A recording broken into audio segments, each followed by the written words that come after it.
Afternoon folks, I just thought I'd turn that camera on.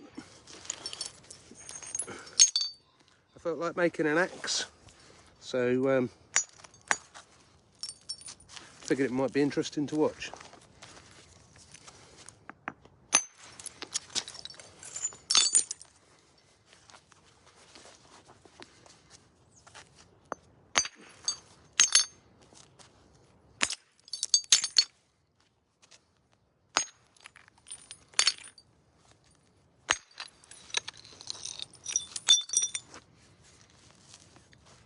Sounds good, doesn't it? If I can get it on target.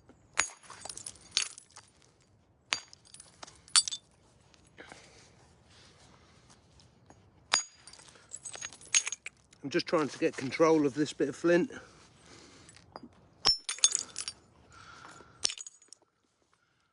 Which kind of means I'm focusing on this rather than you guys, but feel free to talk among yourselves.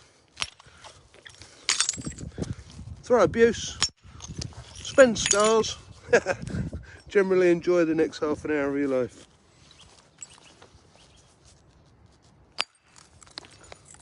This is called roughing out, gaining control over a random shape.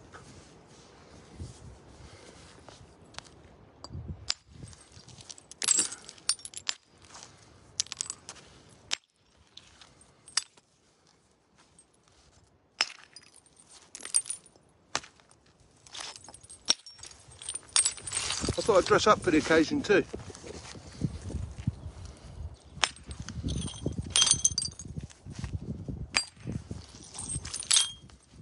It's mostly done with a big hammerstone, and then as we get a little bit closer to a shape, we'll move over to a big deer antler soft hammer.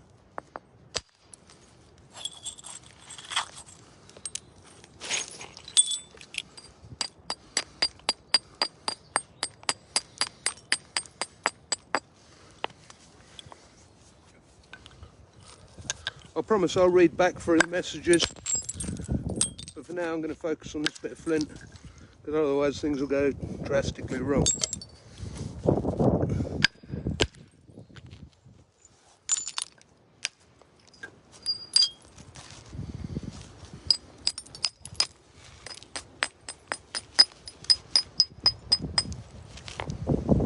Good old raw flint knapping.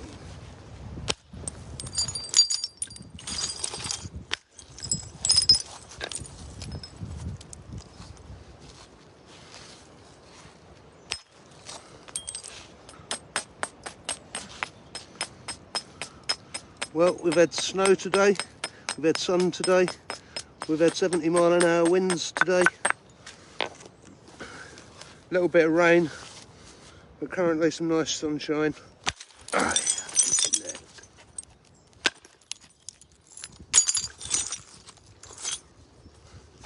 I've just been to Grimes Graves, where I've been doing a little bit of filming. Took the drone up, that nearly blew away, but I've still got it.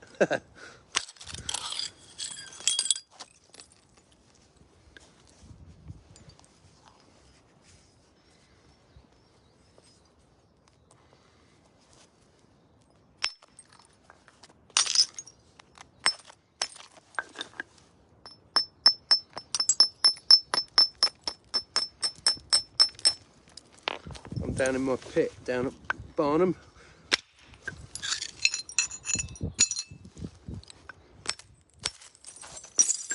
What other craft sings to you like this?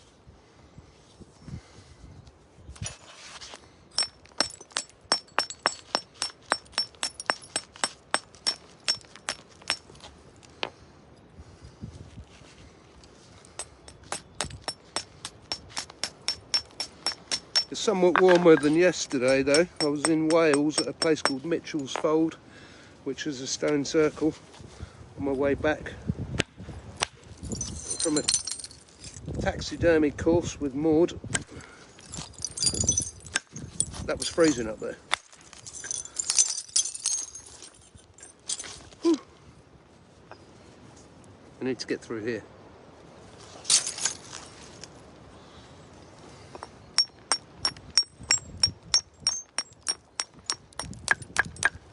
secret is don't go straight at it. Work your way in from the end.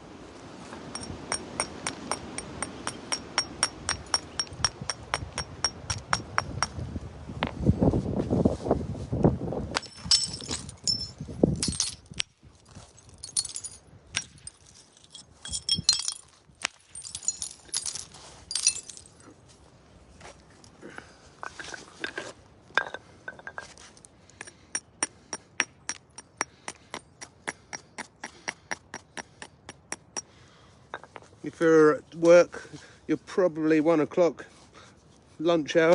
You're probably sitting there eating your sandwiches. One way of spending your hour, isn't it? We're nearly through it. I'll just reorganise it just here. Try and come through there.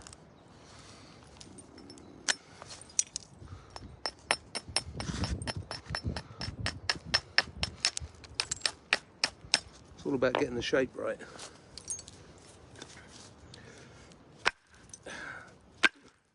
On that occasion I haven't. Let's try again then.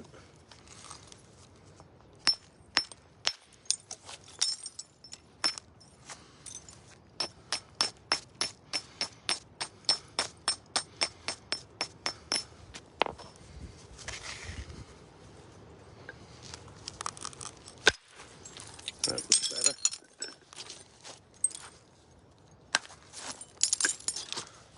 Basically you want everything just cast over the surface and complete the journey that you send it on, rather than run into a stop causing hinges out on the surface.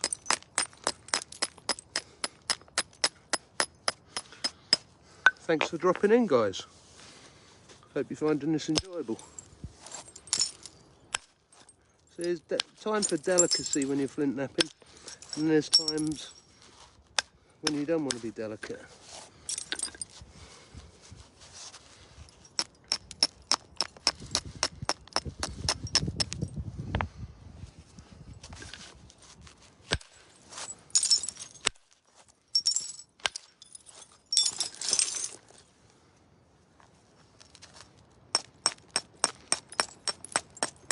This piece of flint is from a place near Norwich in North Norfolk, out of a quarry called Caister St Edmunds, and it typically has all these little marks in, and they don't stop you knapping the stone. Well, some do, but this seems fairly stable.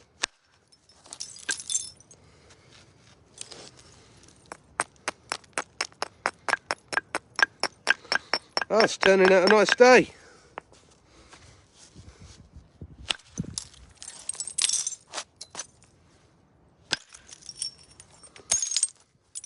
Hopefully you can see we're kind of getting into the right park.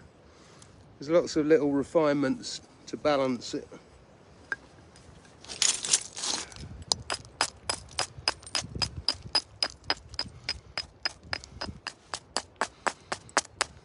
This is just going to be an axe head, so I don't have to over thin it. It's kind of that sort of thickness is all good.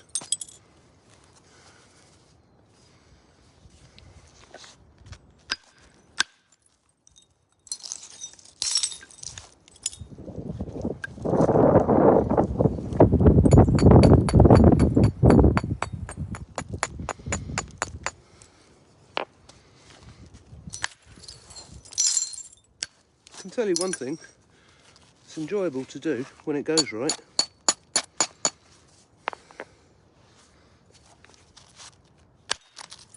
It's actually enjoyable to do when it doesn't go right. I spent enough years with it going wrong before it would go right.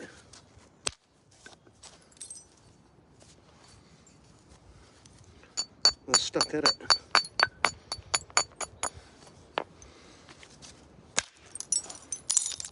Or it's stuck at me, one of them, whichever way round you want to look at it.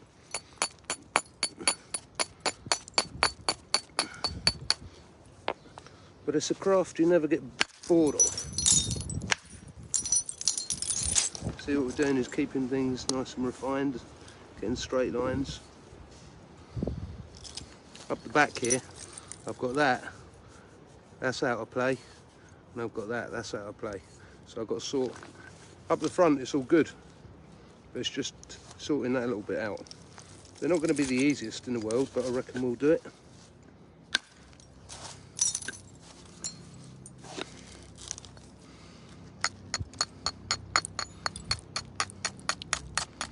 Once you get to know how to handle these shapes, it's not too much different to stitching really. You just organise shapes and move your way along through them.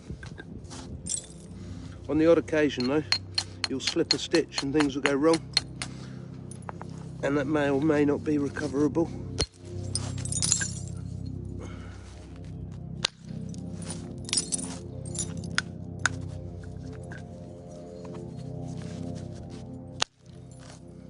So it's getting smaller and smaller.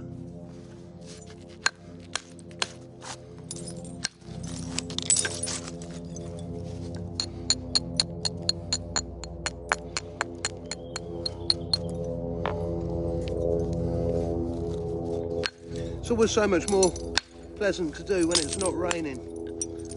If it starts raining, these soft hammers get wet and they go soft. Then they become unusable.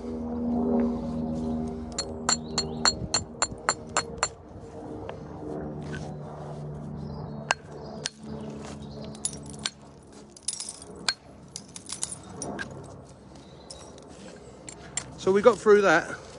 But as you can see, I've got a little bit of organising along that edge.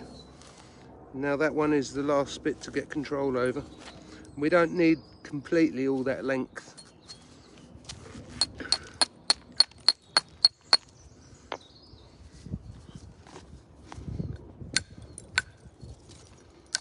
So I can use that length to approach this.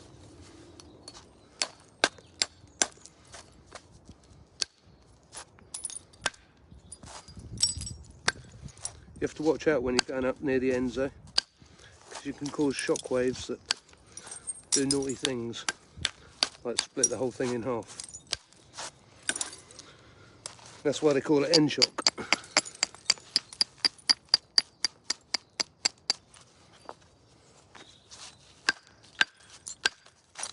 So this is red deer antler, and you can see in there it's got kind of a load of cork in it, and that really helps because it sucks up residual shock waves that don't get used in the shot and reduces the amount of things that go wrong, in my experience.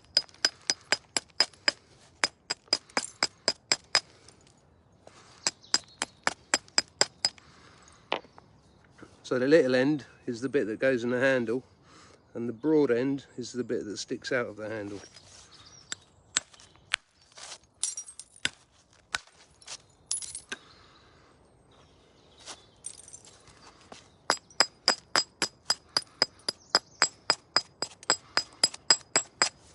A lot of people ask me why I don't wear gloves or glasses. I started when I was 5 years old, and I never wore gloves then, nor glasses, and I never saw a reason to start. It's the dust you want to get rid of, and that's why I do my napping outside.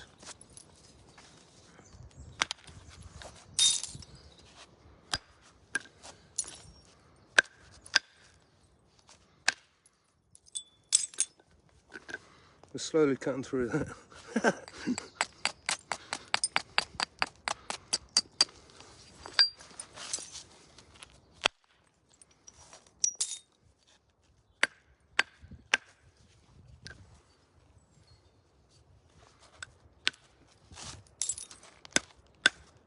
So I started this at 1 o'clock, and it should be around about a 25-minute process.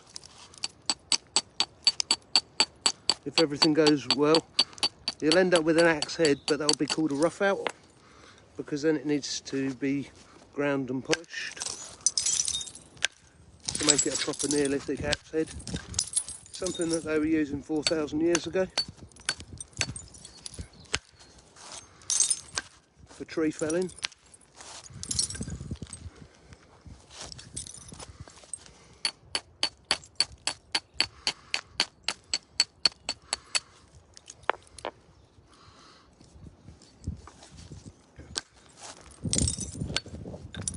So yesterday we were driving home from Wales, about a 4-hour journey, and on the way back we were listening to a program called Ancestors by Alice Roberts.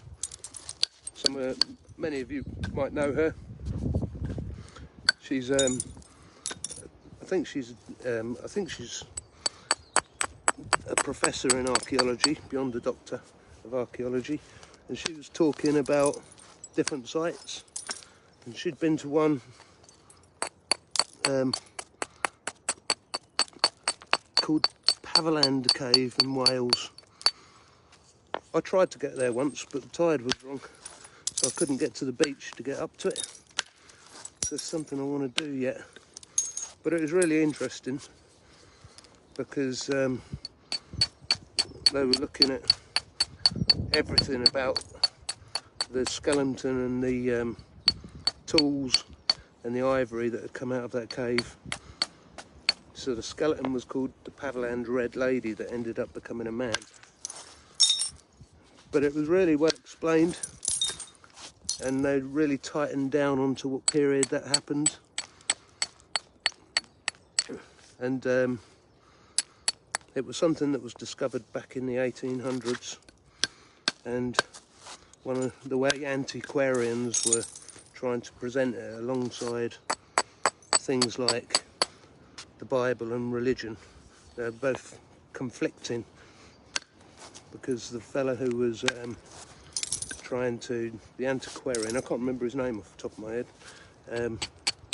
some of you will know, you could say his name if you wanted, but yeah, he was having a hell of a job really, because he didn't want to take the burial too far back in time, because he'd upset the religion aspect of the Bible. Must have been a hell of a challenge back then.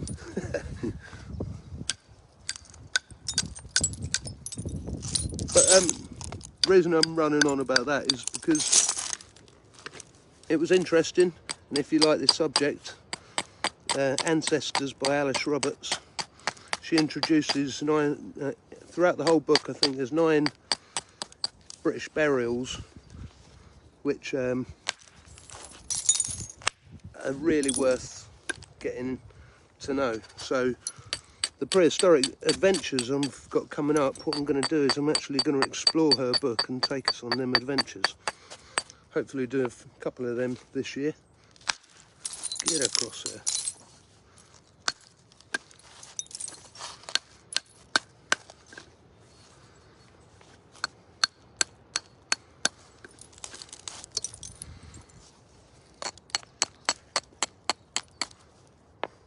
The thing about flint knapping is you can't put back what you've taken off. So only some of you know what this stone looked like when I began. And, well, there's nothing I can do about that. I can't show it to you because it's changed now.